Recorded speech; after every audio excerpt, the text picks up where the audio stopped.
I'm here today because I would love to share with you what I've done in the end of 2020, 2021 planner slash journal slash whatever else I wanted to be.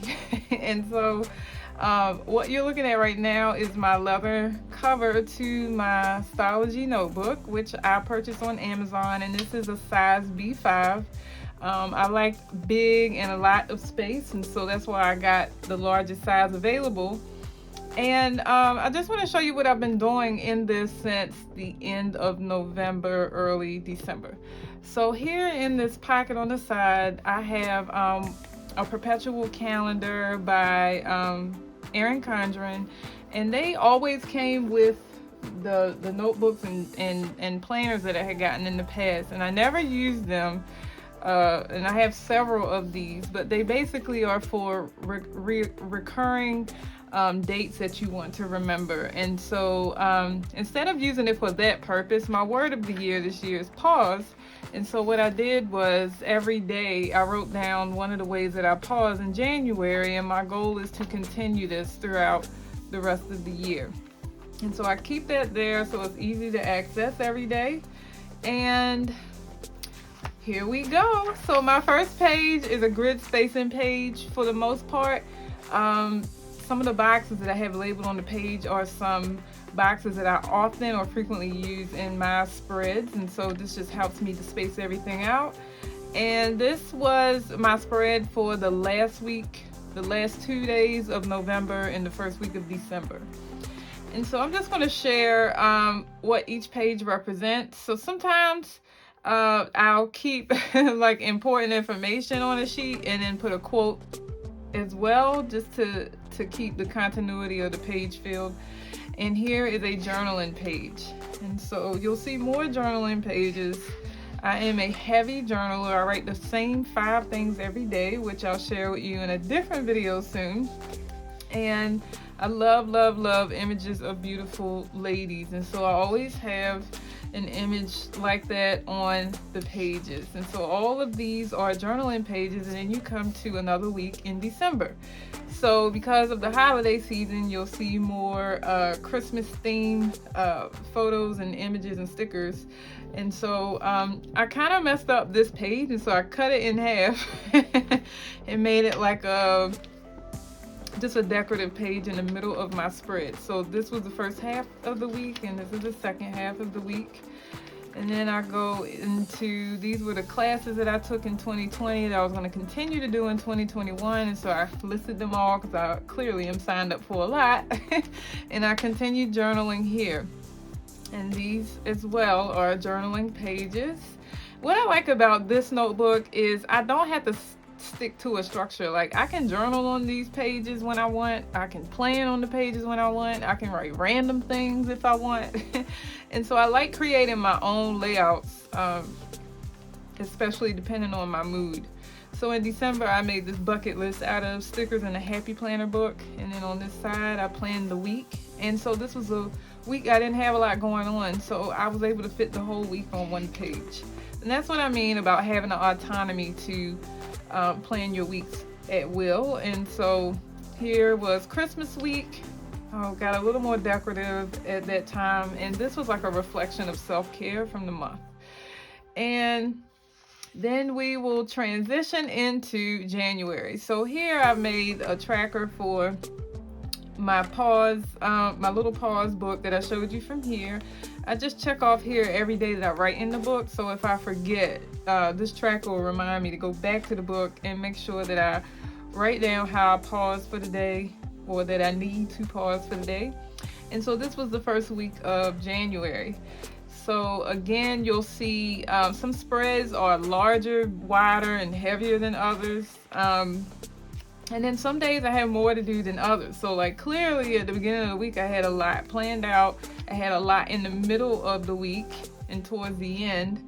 But here I didn't fill the column, and I'm okay with that. But I'm just glad to have had that space. So this is a page with a quote from my mentor.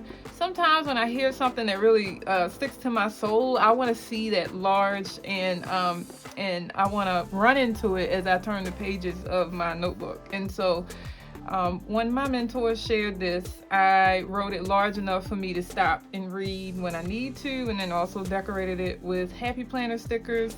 And then here is another journal page. So the next 2 pages you'll see, or the next 4, are my year in review pages for 2020. And so what I did was I just reflected on the whole year, and I printed pictures that represented what I reflected on, and I created this layout based on that, and this is a continuation of that. And so these 4 pages are just my 2020 year in review. And you notice this didn't come right after December. So I didn't really sit and reflect on this until January had started. So it's after my January section, which I am perfectly okay with. And that's why I like the autonomy of creating the pages at will, because I don't have to worry about, missing pages, skipping pages. I can just go in a continuous flow and make the pages what I need them to be. So these were the 2 pages I used to prepare myself to pause for year 2021. And so I kind of reflected on the word here. And this is my calendar for the year. I was trying to use up my Planner Society kit, and so this beautiful piece of vellum came in the kit, and I literally just washi taped this in because I wanted this to be in my notebook. And behind it is my tracker for the Bible recap, which is my chronological study plan for this year. And so literally all I do is just highlight and check as I read each day. And I also labeled it with a tab that says faith right here, so I can easily find that as I continue to add to this notebook. And then I also have a health tracker here, and this is for my water drinking habits, which I'm so grateful I started this year. I'm doing so much better. And this tracker wheel came from Illustrated Faith, and you can find this in the Print and Pray shop. I literally just write how many milliliters each day of water I drink, and then at the end of the week I do a weekly reflection now, so that when it's time for my year in review at the end of 2021, I could just go back to my weekly pages and look at what I had accomplished. And so I just look at the days of the week and tally that. This page is just a bunch of quotes to motivate me to continue to drink water. So we are here at this page, which is another week in January, but you'll notice that it only has 3 columns. So this again is an example of why I prefer to plan in this way, because I didn't have time to do clearly Monday, Tuesday, and Wednesday of this week. Some days I'm so busy and sometimes so overwhelmed that I can't sit and even make my to-do list. I'm just like kind of trying to get through the day.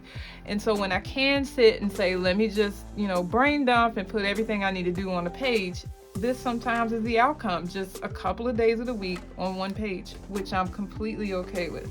And here is another journaling page. And behind it, this is another journaling page. So here you'll see my first week in January. This is a review page, and I'll do this throughout the year, and it's the same information every week. So I write how much water I drank during that week, the song that kind of inspired or motivated me. I'll write briefly an experience that I want to remember, how many days I read the Bible, how many days I went outside, because we're in the middle of a pandemic, so I'm tracking that as well. And then how many days I paused, because that's my word of the year. How many Happy Mail packages I sent out. I sent out a lot of mail. I also received a lot of mail, so I wanted to keep track of that this year. Of course, book tracking, how many books I've read. So I read 4 in the first week. And how many days I create art, and how many days I log into my art classes. If you remember, I showed you that page, and there was a long list of art classes that I paid for and signed up for, and I'm just trying to keep track of making sure that I actually utilize those art classes. And then I track some other things like my social media use and things like that. How many purchases I made. That's a big one as well. So this was only for the first week. Oh, and here, just to share briefly, I also put a person who inspired me that week, because this month has been a very difficult month for me. And so those people that God just like bring into my life, even just for a moment, to share a word of encouragement, I want to remember that. And so I use either pictures that I have of them, or I'll take a picture from their social media profile and write what they did or said on the side that motivated me, so I can come back to this page and review it on those days that are tough. So on the first week, Katie was an inspiration to me. And here we have another planner spread. So my planner pages literally are usually just a to-do list of things that I need to complete on those days or during that week. Sometimes I'll put a weather stamp there that's from Heidi Swap, and I love just checking a box. So that's what that is for. And then I also write a word every day. You might have noticed there are some words attached to my weekly spreads, and they are words that demonstrate my mood. And so I track that as well in the same way. So you see that again here, and you'll also see that I only have 4 days on this week. This was another one of those weeks. And here on this page, I have a quote that I wanted to remember and read and stop and look at when I turn the pages of my planner. And so here is weeks 2 and 3 from January, where I reviewed the same information that I just went over from week 1. It's just based on different weeks. And so you'll see numbers change. Some days I didn't do, or some weeks I didn't do certain things, and and there's some weeks where I did a lot of certain things, and definitely drank a lot more water on the second week of the year. And of course, my inspirations for those 2 weeks as well in the center. And then this is the last full week of January planned out. Still some unchecked boxes on this spread because this is the current week. This is today. And so I'll probably transfer the things that I didn't accomplish this week onto my next spread when I create that. And I did journal this week because this week was a lot going on. And so I did some continuous line journaling, and then wrote my 5 things that I write every time I journal, and I wrote what I wanted to journal about at the bottom. And these 2 pages will be the start of February for me. So I've already labeled them with the dates for February 1st through the 6th of next week. One other thing that I'll share is the next 2 pages, and I take this day by day, what I want to put in my book and how I want to put it in my book. So my next 2 pages will be week 4 and 5 of this year, my reflection pages that will look just like the ones you just saw here. So I'll do those 2 pages here right after my first week of February. And that, my friends, is what I do in my B5 Stalogy notebook. And I'm excited to show you more of what I'm able to accomplish in this book as the year continues. Thanks for joining me, you all.